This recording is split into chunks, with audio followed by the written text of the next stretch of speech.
క్రీస్తునందు మాకు అత్యంత ప్రియులైన దేవుని పిల్లలైన మీ అందరికీ ఈ ఉదయకాలపు శుభాలు వందనములు తెలియజేసుకుంటూ నేటి దిన దేవుని వాక్య ప్రత్యక్షత కొరకు మిమ్మల్ని అందరినీ ప్రేమపూర్వకంగా ఆహ్వానాన్ని తెలియజేస్తూ ఉన్నాను. రండి, దేవుని యొక్క వాక్యాన్ని మనం చదువుకుందాం. పరిశుద్ధ గ్రంథమైన బైబిల్ నుండి అపోస్తుడైన పౌలు హెబ్రీయులకు రాసిన పత్రిక 10వ అధ్యాయము 35వ వచన భాగములో దేవుని వాక్యం ఈ రీతిగా సెలవిస్తూ ఉంది. కాబట్టి మీ ధైర్యమును విడిచిపెట్టకుడి, దానికి ప్రతిఫలముగా గొప్ప బహుమానము కలుగును.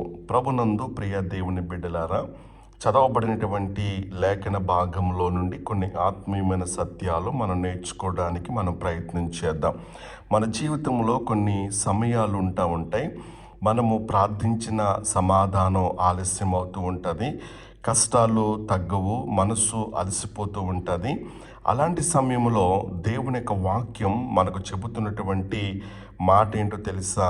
ధైర్యమును విడిచిపెట్టకుడి. ఎందుకంటే నీ ధైర్యానికి దేవుడు ఏమివ్వబోతున్నాడు అంటే గనక ప్రతిఫలాన్ని సిద్ధం చేసి ఉంచాడు. ధైర్యం అంటే ఏమిటి?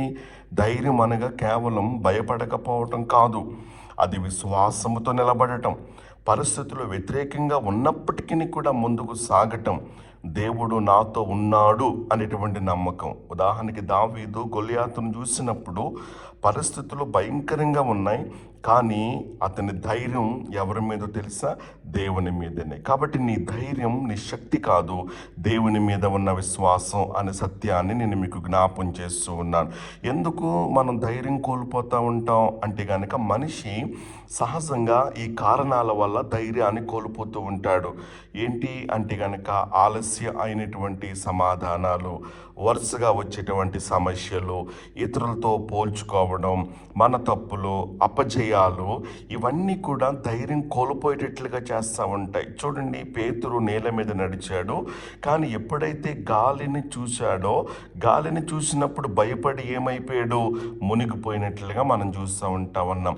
చూసేది పరిస్థితులు అయితే భయం వస్తూ ఉంటుంది, చూసేది యేసునైతే గనక ధైర్యం వస్తుంది. కాబట్టి ధైర్యాన్ని విడిచిపెట్టకపోతే వచ్చేటువంటి ప్రతిఫలం ఏంటో తెలుసా? వాక్యం చాలా స్పష్టంగా చెబుతూ ఉంది, గొప్ప బహుమానం ఉన్నది అని చెప్పేసి. ఈ బహుమానం ఏమిటి అని అంటే కనుక ఒకటి ఆత్మీయమైనటువంటి విజయము. దేవుడు నీ విశ్వాసాన్ని గౌరవిస్తాడు, చివరకు నీవే గెలుస్తావు, నిన్ను విజయోత్సవంతో నిన్ను ఊరేగిస్తూ ఉంటాడు. 2, దేవుని సమాధానం పొందుకుంటావు. కొన్ని ఆశీర్వాదాలు వెంటనే రావు, కానీ అవి ధైర్యముగా ఎదురు చూచేటువంటి వారికి మాత్రమే వస్తాయి. అందుకని యెహోవా కొరకు ఎదురు చూచువారు నూతన బలం పొందుకుంటారు. 3వది శాశ్వత ప్రతిఫలం. ఈ లోకములో మాత్రమే కాదు, పరలోకములో కూడా దేవుడు నీకు ఏమిస్తాడు అని అంటే గనక ప్రతిఫలం ఇస్తాడు. ఉదాహరణకి బైబిల్ గ్రంథములో మనం చూస్తూ ఉన్నప్పుడు అబ్రాహాము వాగ్దానం కోసం చాలా సంవత్సరాలు ఎదురు చూశాడు.